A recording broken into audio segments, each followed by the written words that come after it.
fadilah atau keutamaan bulan mulia, bulan Rajab, satu diantaranya adalah peristiwa Isra Mi'raj. Sudah banyak yang membahas tentang peristiwa Isra Mi'raj, tapi ada poin-poin yang sisipan-sisipan, poin-poin yang sekilas-sekilas yang mungkin perlu kita renungkan kembali momentum Rajabiah seperti ini. Satu diantaranya adalah di manakah Rasul ketika pertama kali mengawali perjalanan itu. Satu yang sudah pasti, Rasul di Mekah karena belum hijrah. Karena peristiwa Isra Mi'raj itu terjadi diantaranya pendapat mengatakan 1 tahun sebelum hijrah. Dalam peristiwa sebagai bagian dari rasa rasa membahagiakan.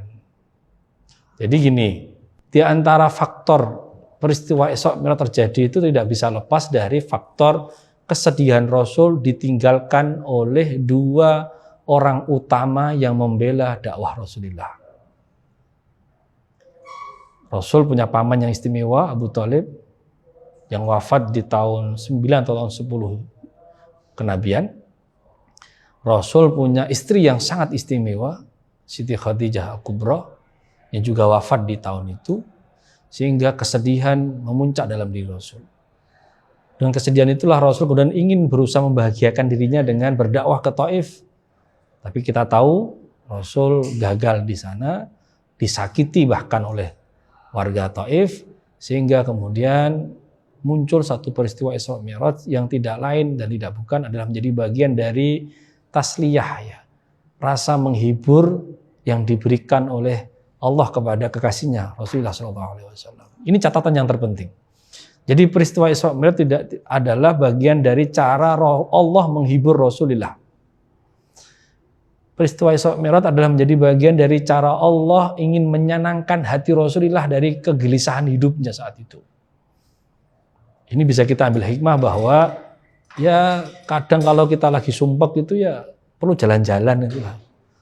Jangan berdiam itu. Ya memang masalah belum tentu bisa diselesaikan. Tapi kalau kita kemudian rehat sejenak, kemudian traveling lah, kalau sekarang namanya healing itu ya, Rasul itu diajak healing oleh Allah Subhanahu wa taala dalam peristiwa Isra Mi'raj itu. Kembali tadi dikatakan pertama kali Rasul ketika Isra Mi'raj itu ada yang mengatakan Rasul sedang di Masjidil Haram. Ada yang juga mengatakan dalam riwayatnya Imam Tabarani dalam Mujam itu dikatakan oleh sahabat Ikrimah. Ya, Ikrimah itu putra dari Abu Jahal yang masuk Islam, kemudian dapat cerita dari Ummu Hani. Ummu Hani itu adalah sepupu Rasul, putri dari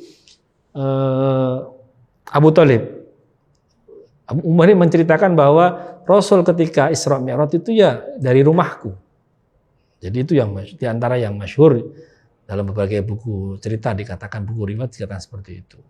Jadi di mana Rasul pertama kali melakukan proses perjalanan Isra Mi'raj, ada yang mengatakan ketika Rasul masih di Masjidil Haram, ada yang mengatakan ketika Rasul sedang di rumahnya Ummu Hani binti Abi Thalib.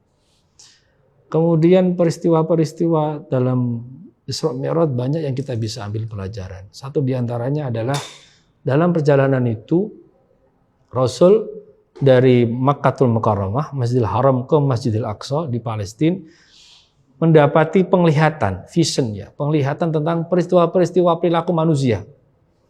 Ada yang enak, ada yang enggak enak. Ada yang nikmat, ada yang azab. Yang azab diantaranya adalah orang yang disiksa karena omongannya bohong, orang disiksa karena mengadu domba orang dan seterusnya. Ini ada sebuah hikmah dari peristiwa-peristiwa ini. Rasul ingin memberikan gambaran bahwa ada konsekuensi dari apa yang kita lakukan di dunia nanti di akhirat. Itu sudah pasti. Ini harus kita yakini bersama. Kehidupan akhirat ada menjadi bagian dari kunci keadilan Allah Subhanahu wa taala kepada amal-amal kita. Selain itu ada makna yang tersirat, yakni banyak dari kisah penglihatan Rasul di perjalanan itu adalah peristiwa tentang keburukan perilaku manusia yang berkaitan dengan orang lain. Disiksa karena berbohong kepada orang lain, disiksa karena berbuat adu domba, siksa karena mulutnya yang jelek kepada orang lain dan seterusnya. Ini menunjukkan bahwa satu di antara upaya yang perlu kita benahi dalam perilaku kita adalah perilaku sosial kita. Kalau urusan hakullah kita sudah mahfum, hanya dengan bertobat kepada Allah, membenahi apa yang kita salah di hadapan Allah. Kalau nggak pernah sholat ya kita kemudian menata diri untuk bisa tertib sholatnya dan seterusnya. Istighfar kepada Allah, Allah ampuni. Tetapi kalau urusan dengan hakul adami tidak semudah itu. Itu makna isyarat dari satu perjalanan dalam peristiwa Isra Mi'raj. Perjalanan lagi yang menjadi penting adalah tentang momentum sholat. Tadi dikatakan di awal, sholat itu adalah bagian dari kewajiban Islam yang dititahkan Allah kepada kita pasca Isra Mi'raj. Pasca peristiwa Isra Mi'raj. Dan Isra Mi'raj itu adalah peristiwa Allah sedang membahagiakan kekasihnya. Maka bisa disimpulkan bahwa sholat itu adalah hadiah dari Allah kepada kekasihnya. Ini yang harus kita pahami, bahwa sholat itu adalah hadiah. Hadiah itu rasa sukacita, bukan rasa gak enak. Jadi ini yang agak kontras dengan kita saat ini. Ini agak kontras dengan kita saat ini, bahwa yang namanya hadiah itu mengenakan. Tetapi kenapa oleh kita, sebagian dari kita, yang namanya sholat itu gak enak, berat, beban. Bahkan ada yang mengatakan itu menjadi bagian dari beban kehidupan. Naudzubillah min dzalik. Ini harus kita introspeksi. Allah memberikan sholat kepada Rasul, itu adalah bagian dari hadiah. Dan Rasul menerimanya dengan sukacita. Maka jangan heran ketika Rasul diberi Allah 50 kali dalam sholat itu, Rasul tidak menawarnya. Tetapi ketemu dengan Nabi Musa, dalam riwayat dikatakan di langit ke-6, Nabi Musa yang meminta untuk menawar kembali 50 itu, akhirnya menjadi 5 dan seterusnya. Dan satu hal yang terpenting dalam momentum Isra Mi'raj adalah momentum kita untuk introspeksi terkait dengan ibadah sholat kita di hadapan Allah. Ada 3 keistimewaan sholat dibanding dengan kewajiban agama yang lainnya, seperti puasa, zakat, dan haji. 1, sholat adalah satu-satunya kewajiban agama yang Allah perintahkan kepada Nabi Muhammad langsung tanpa perantara malaikat Jibril. Allah memberikan kewajiban sholat di hadapan Nabi Muhammad langsung di Sidratul Muntaha. Yang kedua, sholat adalah satu-satunya kewajiban agama yang tidak boleh ditinggalkan dengan alasan apapun. Dengan alasan apapun. Selama kita masih muslim, masih mengikrar syahadat, masih punya nafas, masih punya nyawa, dan berakal sehat, tidak gila dan yang lainnya, maka kita masih punya kewajiban sholat. Berbeda dengan konteks kewajiban yang agama yang lainnya. Contoh puasa. Puasa itu kita boleh tidak puasa karena alasan sakit atau bepergian. Zakat, kita juga boleh tidak melakukan zakat karena kita nggak mampu. Apalagi haji. Yang jelas dalam Al-Quran dikatakan man istata'a ilaihi sabila, bagi yang mampu saja. Jadi nggak usah memaksakan diri untuk haji atau untuk umroh.